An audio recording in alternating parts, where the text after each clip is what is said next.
welcome to Kush News, the newscast of the African diaspora. I'm your anchor, Ochanda, daily bringing you the top news from Africa and the Caribbean. Let's look at today's news on Wednesday, March 29th, 2023. In an exclusive interview, President William Ruto has said that the war in Ukraine was affecting prices of grain, fertilizers, and adding that the international community needs to work towards a viable and peaceful resolution. President Ruto of Kenya is on a visit to Germany, and he has called on China to encourage Russia, President Vladimir Putin, to end the war in Ukraine. He's downplayed the anti-government protests going on in his East African nation of Kenya as an opposition ploy. Ruto's visit to Berlin comes as Kenya is grappling with high cost of living, partly due to Russia's invasion of Ukraine. As a result, anti-government protests over the soaring prices of essential commodities have threatened to cripple Kenya's economy. Ruto hopes to reassure Germany's business community to invest and continue to invest in Kenya despite the weekly anti-government protests spearheaded by veteran opposition leader Raila Odinga. Regardless of the potential threat the protests pose to would-be investors, Ruto assured German business owners that Kenya is open to investment. Germany has promised to support Kenya in its attempt to better penetrate the European Union market. Chancellor of Germany, Olaf Scholz, said Kenya is a true friend and stable country in Africa whose economy must be helped to thrive. Those in Kenya, let us know your feelings and thoughts about the president trying his best to get buddy-buddy with the European Union. Let's go over to West Africa. In Abuja, Nigeria, Nigerian civil society organizations have been holding daily protests to pressure the Independent National Electoral Commission, known as INEC, and Nigerian authorities to review the February and March elections. The presidential, gubernatorial, and the parliamentary polls have been marred by violent attacks at polling stations, leading to death, injuries, and voter suppression and intimidation. On Monday, police said more than 700 people have been arrested for disrupting elections, and more will be persecuted according to law.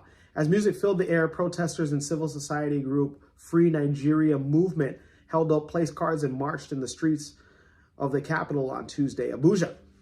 Observers say that the elections were characterized by widespread violence, voter suppression and intimidation, and technical problems. Protesters say that INEC was too quick to declare winners despite the obvious challenges.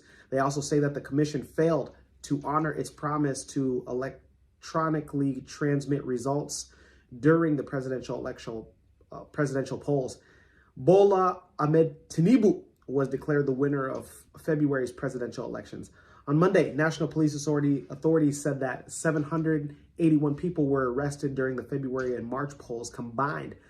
Police Chief Usman Baba spoke during an assessment meeting with security heads in the capital to review the conduct at the polls.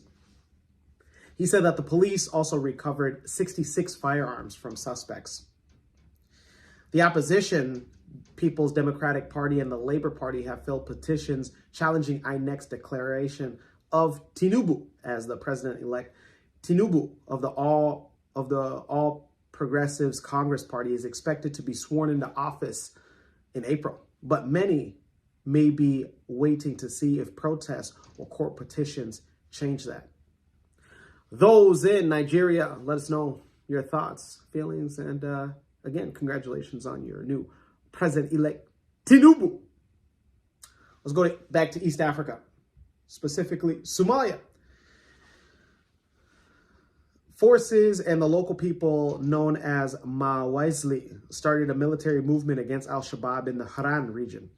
The commander said that the allied troops are fully prepared to start the second phase of the operation to remove Al-Shabaab from the remaining areas of the state of Hirshabelle. It came at a time when President Hassan Sheikh Mohammed paid a visit to the front lines in the Middle Shabelle region, including the newly recovered Adan Yabal district earlier this week. The object of the second phase is able to take over, quote unquote, every village and town that Al-Shabaab has now been controlling, according to the president of Somalia. As military campaign proceeds, the government said it takes bold steps to strengthen its hold on the liberated areas and prevent al-Shabaab from making a comeback. Security experts say that if Hassan Sheikh's administration does not take these measures, it may give al-Shabaab a chance to rebound. At the request of the federal government of Somalia, Kenya, Djibouti, and Ethiopia are sending non-translate forces to the country to help finalize the long war on al-Shabaab. Those in Somalia, let us know what's on the ground. We'd love, feedback. We'd love footage. And again, we'll see you guys celebrating your guys' holy month. Let's go ahead and take it over to Antigua, to the Caribbean, and we end it there. Prime Minister of Antigua, Gaston Brown, has said that the government will launch a full investigation into the migrant boating accident, which resulted in at least 3 people losing their lives in the waters between Antigua and Barbuda and St. Kitts and Nevis. In a statement last evening, Prime Minister Gaston Brown expressed deep sorrow at the loss of life and distress suffered by persons aboard a vessel that left Antigua in the early hours of Tuesday morning with 32 people, including 2 Antiguans on board. He said that Antigua and Barbuda will not turn its back on more than 600 West African migrants who were left in the country after being brought to the Caribbean as tourists between November 2022 and January 2023 by Antiguan Airways. He also said that we will uphold our international obligations against human trafficking and illegal migration by strengthening our domestic institutions and enhancing our cooperation with regional and hemispheric partners. Brown urged remaining African migrants not to be fooled by the promises of human traffickers. He said, we appeal to the Africans who are in Antigua and Barbuda not to be tempted into any schemes such as what happened yesterday, but to work with the government through immigration authorities to help find acceptable solutions to their circumstances.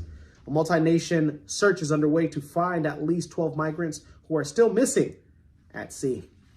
Those in Antigua, Barbuda, and St. Kitts and Nevis, let us know at Kush News what it is that we can do to help you guys with the search and rescue, if there's anything that we can do. And also let us know if we are pronouncing the names right. Antigua, I think I got correct, but Barbuda, is it Barbuda or Barbuda? Let me know. We end today's newscast with, of course, the African proverb of the day. You guys like that, huh? And it comes to us from Kenya. Hey, namnagani, niaje waze. And it reads, one whose seeds have not sprouted does not give up planting. One more time. One whose seeds have not sprouted does not give up planting. Hey, I like that. Huh? Watu wa shamba. Let me know your interpretations of this week's African proverb of the day, of today's African proverb of the day.